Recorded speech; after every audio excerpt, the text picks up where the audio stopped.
Hey everybody, welcome back to the channel. My name's Ryan. I'm excited today. A little bit of a double feature here. So we got two brand new releases here in the year of 2024. One of them comes from Michter's. It is the Shenks 2024, that batch. And then the other one is actually coming from Seelbach. It's their private reserve batch 007. How about that? 007, love that. But anyways, very interesting stuff here. The Seelbach one is like finished in French oak barrels and maple syrup barrels.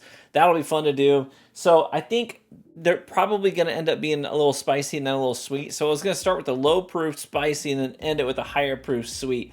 And we'll see how that goes. So we'll kick things off here with Shanks. This is a small batch, 2024, 91.2 proof. And the thing about Shanks is it's a blend of different whiskeys, right? Different American whiskeys. So it's not bourbon. It's not rye. Can't really call it any of those things. Its namesake is the guy that started the distillery that would ultimately become Michter's. So every year, Shanks comes out with a new blend. This year's blend is supposedly supposed to be like high rye, lots of rye in the blend, and a little bit of bourbon in there too. So I think it's going to end up being, high in the spice department. But some of the rye in this blend, it says, was finished and aged in French oak from a specific region of France, and then air dried and seasoned for 2 full years, and then toasted. So French oak, seasoned for 2 years, and then toasted. So hopefully we're gonna get that great combination of toasted oak and rye, which I friggin' love, a good toasted rye. So let's kick things off here with the Shanks. We'll do a double feature, and we'll score both of them separately. Sound good? Oh my gosh. This reminds me on the nose of the JD, Jack Daniel's twice barreled rye, because that's a double oaked rye. Doesn't have quite as much heat on it, but holy cow, it's got that sweet brown sugar for sure.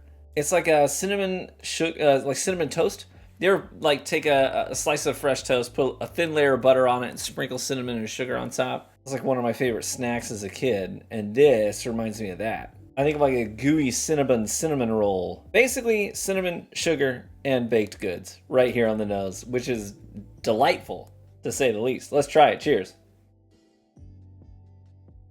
Huh. That's not what I was expecting, based on the nose. I should note, by the way, the MSRP on this bottle is 110 bucks. Anyways, I expected a lot of those baking spices, the sweet brown sugars, and the toasted oaks on the palate of this. And it's not really what I'm getting a lot of. There's some of that in there for sure. I get a little more of like a cream cheese kind of a note and saltine crackers. You know, that savory saltine note. So that cream, almost like a cream cheese Danish, where the sweetness is tamed down a little bit because you got the flaky pastry dough, you've got the cream cheese, which is a little savory, and just a little bit of sweetness in there.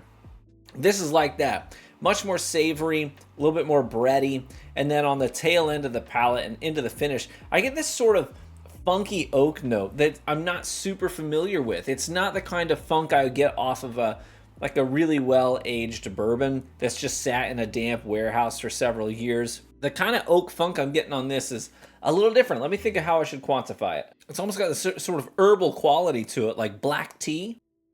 Man, what a peculiar sip. There's nothing about this that is like super familiar, and cozy if you're used to a certain kind of a thing on a bourbon or on a rye. This blend is pretty unique. That herbal note really hanging out for a long time. It really reminds me of like an English breakfast tea, right? Like Yorkshire tea with a little bit of milk is stirred in. But the nose is just not that at all. They are so unalike and dissimilar. I don't dislike it. I actually enjoy it quite a bit. I just feel like I was lied to on the nose. I was thinking something entirely different than what I'm getting on the palate. So if I'm going to give this a score per my scale, I think I wanted to go with a flat, but I think I'm going to drop it 1 decimal and say I'm going to give it a 6.9. Nice. Because it's firmly in the maybe buy category. Like if you are in the mood for something that's a little bit adventurous, a little bit different, a little bit offbeat, but good, try this. I think I like this quite a bit. It is firmly in the really good category and also top end of maybe buy. So that's why I'm going to give it a 6.9. I think for me and my personal palate, I would bump this up to maybe like a 7.1 because I do enjoy it, but I also can recognize that this is not the kind of thing that everyone's going to get down with. Okay, let's move on. Speaking of toasted French oak, this is why I wanted to do these two side by side. We've got the Seelbach Private Reserve Batch 007. That was free. You're welcome. Mash bill on this is 78% corn, 10% rye, and 12% malted barley. And this is a sort of return to form because I think their very first private reserve was this. It was toasted French oak and maple syrup barrels, and they kind of wanted to do this French toast and maple syrup combination with their blend here, which is pretty cool. So this was distilled in Bardstown, Kentucky. It is Kentucky bourbon, but then it is aged and finished in Jacksonville, Florida for 6 months during the summertime. Okay, so you're basically looking at Florida humid heat for 6 months, which is going to be conducive for lots of evaporative, action in the barrel. It's going into the wood, coming out, going into the wood. So it's spending a lot more time in direct contact with the oak and pulling stuff out of it. Like the nose of this is taking me back to middle school and grade school before going to school, sitting at my breakfast table and munching down on some French toast crunch. Like this is French toast crunch on the nose with a little bit of milk. It's that real sugary sweetness. It's not like authentic smelling French toast. It's more like, hey, we wanted to give you the flavor of French toast, which as a kid, I was all for it, right? Super sugary, probably not good for me at all. And that's what I get on the nose, and I'm enjoying it. I also think of like butterscotch snack packs. You know what I'm talking about. Snack packs. If you know, you know. And there's just a fuzz of dried orange peels, like dried oranges as well. Well, let's try it. Cheers. Huh. By the way, this is $80 MSRP, $30 cheaper. Okay, so here's where I'm at with this. This tastes like this, which I just got this bottle recently. Look where it's at. Because me and my brother-in-law and my father-in-law almost destroyed this while watching the Lions win last week. Old Bardstown, bottled and bond. This was distilled in Bardstown, Kentucky, if you can believe it. We don't know, they don't say which distillery. But anyways, it straight up tastes like Willett's Old Bardstown bottled and bond to me, with the caveat that we're getting a little bit of influence of French oak and maple syrup. Just a fuzz of dry oak in there, not a lot. Just a smidgen of that dry tannic oak. Maraschino cherries bursting forth front end of the palate. That mid to late palate then transitions into the sticky maple syrup. And the finish then gives me just a hint of allspice while dragging out that dry tannic oak note. This tastes like dessert. It's really yummy. Very, very yummy. If you are on the fence about maybe picking up a bottle of this, get this first. This, I think you can order online, but otherwise you have to be in Kentucky to get a bottle of it. It's Kentucky exclusive, but I think you can get them online now, right? But these are, was it $20? $20 for this. That's it. Bottle and bond, and this is what it just tastes like this, without the influence of the secondary barrels. So try this for $20 first and see if you get down with it. If you do, you're gonna like this. I, for one, love this bottle. This is a must. Anytime I'm in Kentucky or I have a friend who's going through Kentucky, I call him up. I say, hey, grab me a bottle. Because this stuff is basically candy. It's like bourbon candy. The only thing I'm a little bit iffy on is the fact that it tastes like a 4-year-old bourbon that then had 6 months of finishing time. Does that justify the price increase from $20 to $80? That's tough. It really does depend. Like, part of me is like, I totally understand it. I don't think that they're being unfair with that price tag because obviously they're an independent third party that has to buy these barrels, store them somewhere. And they're sourcing the juice as well. So their investment cost is higher.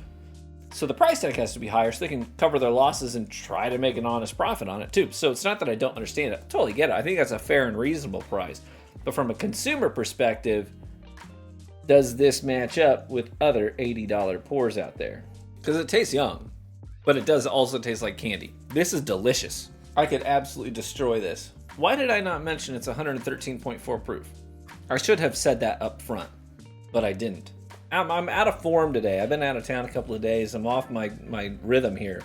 So with all of these things in mind, I'm going to have to give this thing a score. And I think for me, the thing that's going to give it the most like knocks against it is that price of $80. It is delicious. If I was rating this on taste alone, if you just gave me a pour of this and you're like, how much do you like this? I'd be like, holy cow, that's crushable and delicious. Sure, I'll give that like an 8 out of 10 or a 7.5 out of 10, somewhere in that vein. Then you tell me it's $80 a bottle, I'd be like, ooh, you know what I mean? So here's what I'll do. I'll tell you this. If this bottle is $60, if this is $60 a bottle, I give this a 7.6. But at $80, I give this, which is what it actually is, I'm going to give this a 6.8. Because it is still, again, firmly in the category of really good. It's the price point that's dragging it back a little bit. It back down into my maybe buy, section. So that price is the only thing bringing it back down into the maybe buy. If the price is tabled, if that's not an issue, this is easily in the mid to high sevens, and just on taste alone. Because it's a candy sweet dessert pour, and I really like it. That's where I'm at. So, Shenk's Seelbach Private Reserve 007. Big shout out to Mikey and John, who were generous enough to share their bottles with me. Appreciate you, gentlemen. You're very kind. I love having you in our community because both of you guys are absolute gems and a pleasure to be around. Hey, if you're not in our community, get in our community. The Discord link is in the description. Totally free to join our Discord if you want to get involved in like our Patreon lounge, which has a more in-depth discussion, people sharing pictures of bottles, people swapping samples, and even things like our virtual bottle shares. You can get involved in that as well. The link to the Patreon is also in the description. The base tier is just $1 just to see, be in the Patreon lounge and see what's going on. To get more involved in our activities and things like that, we have like our $5 tier and up.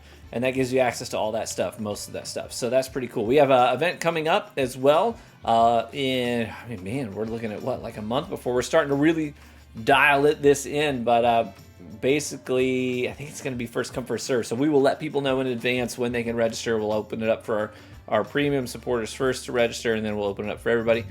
But it's basically going to be a sit-down virtual meeting with a rep from a distributor.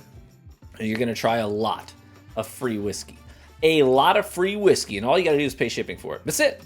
You don't have to pay for the juice. And this guy's going to give us the full rundown on this stuff, so it'll be a great time. If you have questions about that, you can tag me or BriarX in the Discord and see where we're at with that whole process.